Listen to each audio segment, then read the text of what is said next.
Enemies ahead! Let's go!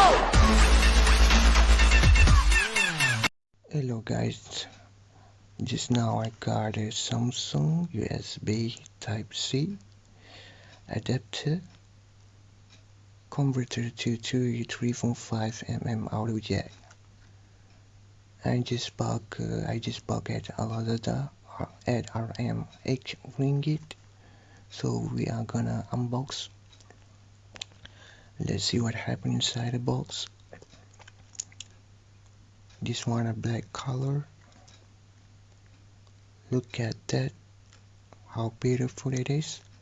Okay, just put it on, put it out, just put it out, and let's see the Type-C at the front and the audio hole jack at the back, and we can connect it to the normal headphone audio jack.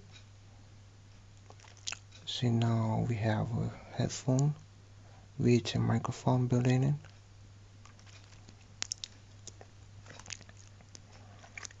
And microphone head jack, and we're trying to connect it with a Type-C adapter just like that, and perfect.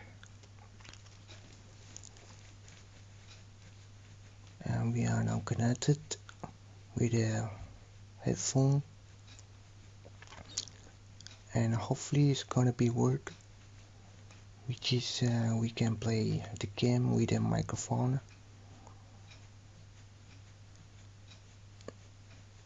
And now we got a Samsung M52, and we just put it on the Type-C hole just like that, and now is it connected with a headphone, and everything is perfect. And I thank you for watching. Please subscribe, like, comment and share. Goodbye.